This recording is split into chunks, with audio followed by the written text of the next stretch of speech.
आकाशवाणी मध्य प्रदेश से प्रस्तुत हैं प्रादेशिक समाचार।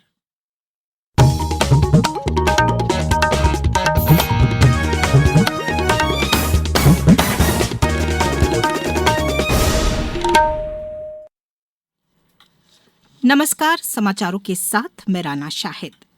पहले इस बुलेटिन के मुख्य समाचार। मुख्यमंत्री मोहन यादव ने खंडवा से 82 लाख से अधिक किसानों के खातों में 3300 करोड़ रुपए से अधिक की राशि अंतरित की।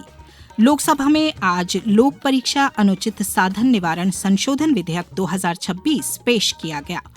मुख्यमंत्री डॉक्टर मोहन यादव कल भोपाल में नवनिर्मित निशातपुरा रेलवे स्टेशन का लोकार्पण करेंगे और प्रदेश के कई हिस्सों में अगले 4 दिन भारी बारिश की चेतावनी। अब समाचार विस्तार से।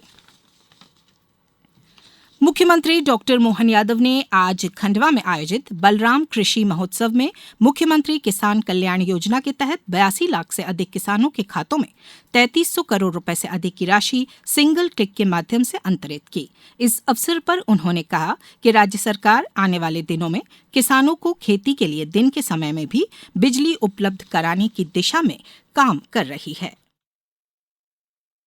1000 की राशि डाली, ये हमारी किसानों के प्रति प्रतिबद्धता है। आने वाले समय में और भी ऐसी योजना बढ़ाएंगे।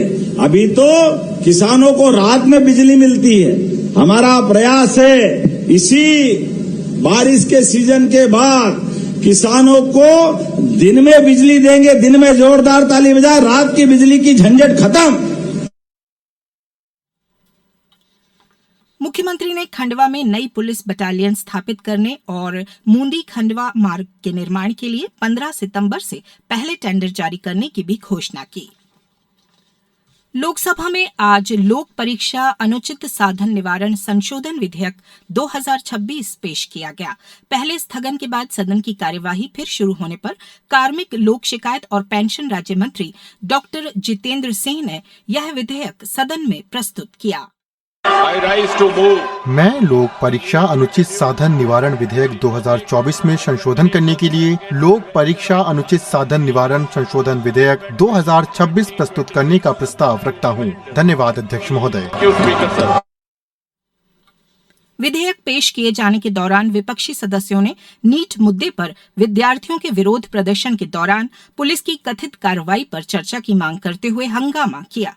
इस पर लोकसभा अध्यक्ष ओम बिरला ने कहा कि परीक्षा सुधार की दिशा में यह विधेयक पहला महत्वपूर्ण कदम है और इस पर व्यापक चर्चा होनी चाहिए। सर्वोच्च न्यायालय ने आज उत्तर प्रदेश सरकार को अयोध्या राम मंदिर ट्रस्ट को प्राप्त दान राशि के गबन के आरोपों की जांच के लिए गठित विशेष जांच दल एसआईटी में एक फॉरेंसिक ऑडिटर को शामिल करने का निर्देश दिया। मुख्य न्यायाधीश सूर्यकांत, न्यायमूर्ति जॉय माल्य बागची और न्यायमूर्ति वी मोहना की पीठ ने एसआईटी को जांच के संबंध में एक स्थिति रिपोर्ट प्रस्तुत करने का भी निर्देश दिया। वहीं उत्तर प्रदेश में एक विशेष अदालत ने राम मंदिर चंदा चोरी मामले में सभी 8 आरोपियों की न्यायिक हिरासत 14 दिनों के लिए बढ़ा दी। आरोपियों को जिला जेल से वर्चुअल माध्यम से अदालत में पेश किया गया।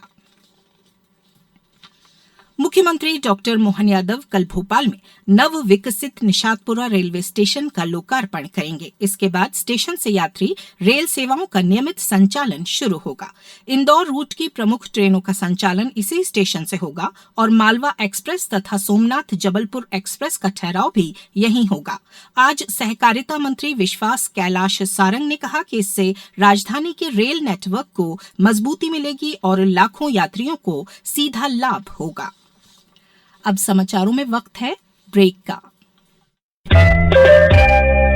ये समाचार आप आकाशवाणी मध्य प्रदेश से सुन रहे हैं। ये समाचार बुलेटिन YouTube पर Madhya Pradesh news all India radio channel पर और Facebook के साथ ही X प्लेटफॉर्म पर AIR न्यूज भोपाल पेज पर सुने जा सकते हैं। इसके अलावा आप हमारी वेबसाइट newsonair.gov.in पर या न्यूज ऑन AIR ऐप पर भी समाचार सुन सकते हैं। ब्रेक के बाद समाचारों में एक बार फिर आपका स्वागत है। पूर्व राष्ट्रपति भारत रत्न से अलंकृत और प्रख्यात वैज्ञानिक डॉक्टर एपीजे अब्दुल कलाम की आज पुण्यतिथि है। प्रधानमंत्री नरेंद्र मोदी ने कल मन की बात कार्यक्रम में उन्हें श्रद्धांजलि अर्पित करते हुए कहा कि डॉक्टर कलाम ने बच्चों और युवाओं को बड़े सपने देखने की प्रेरणा दी।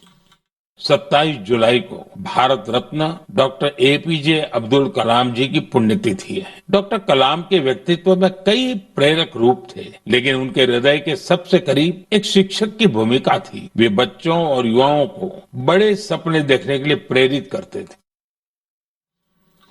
मिसाइल मैन के नाम से विख्यात डॉक्टर कलाम ने देश की रक्षा और अंतरिक्ष अनुसंधान को नई ऊंचाइयों तक पहुंचाने में महत्वपूर्ण भूमिका निभाई। आयुष्मान भारत निरामयम योजना के तहत प्रदेश में राज्य स्तरीय समिति ने NABH मान्यता प्राप्त अस्पतालों को बिना भौतिक निरीक्षण की योजना से संबद्ध करने का निर्णय लिया है। इससे संबद्धता प्रक्रिया सरल और पारदर्शी होगी तथा हितग्राहियों को गुणवत्तापूर्ण विशेषज्ञ स्वास्थ्य सेवाएं अधिक सुगमता से मिल सकेंगी।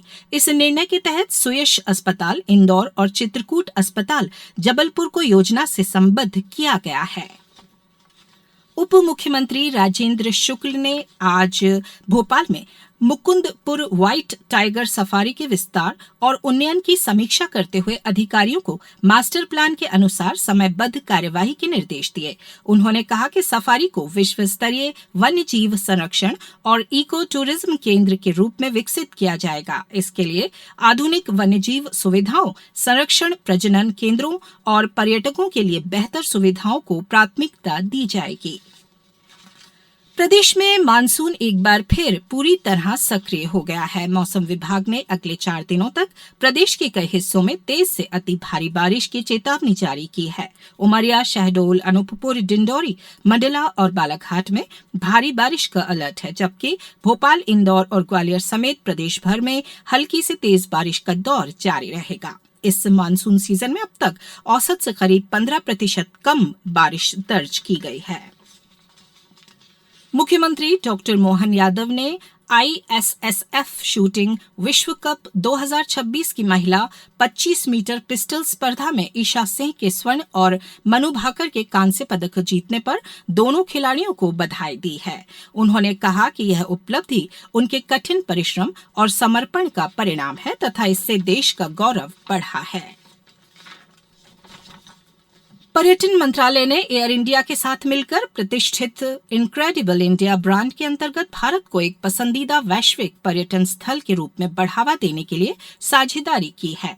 संस्कृति और पर्यटन मंत्री गजेंद्र सिंह शेखावत ने कहा कि यह साझेदारी एयर इंडिया के व्यापक वैश्विक नेटवर्क और भारत के विविध पर्यटन विकल्पों का लाभ उठाकर प्रमुख अंतर्राष्ट्रीय बाजारों में देश की उपस्थिति को मजबूत करेगी। अब कुछ समाचार संक्षेप में। नर्मदापुरम जिले की पिपरिया और बनखेड़ी तहसील के सभी ग्राम पंचायतों में नारबाई प्रबंधन और फसल बीमा जागरूकता कार्यक्रम का समापन हो गया। रतलाम के प्रसिद्ध सांस्कृतिक स्थल गुलाब चक्कर पर कल श्रीहरि कीर्तन का आयोजन किया जा रहा है। शहडोल में युवाओं को हॉस्पिटैलिटी, होटल और कैटरिंग सेक्टर में रोजगार से जोड़ने के लिए फूड क्राफ्ट इंस्टीट्यूट का नया शैक्षणिक सत्र 3 अगस्त से शुरू होने जा रहा है।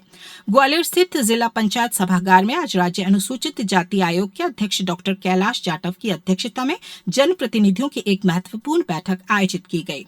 गुना कलेक्टर ने समय सीमा बैठक में सीएम हेल्पलाइन प्रकरणों के त्वरित निराकरण और अनुकंपा नियुक्ति में पारदर्शिता बरतने के सख्त निर्देश दिए और रायसेन जिले के सांची में शासकीय सांदीपनि विद्यालय के नवनिर्मित भवन का लोकार्पण किया गया। इस बुलेटिन में इतना ही। अगला बुलेटिन सुनिए सुबह 7:10 पर। नमस्कार।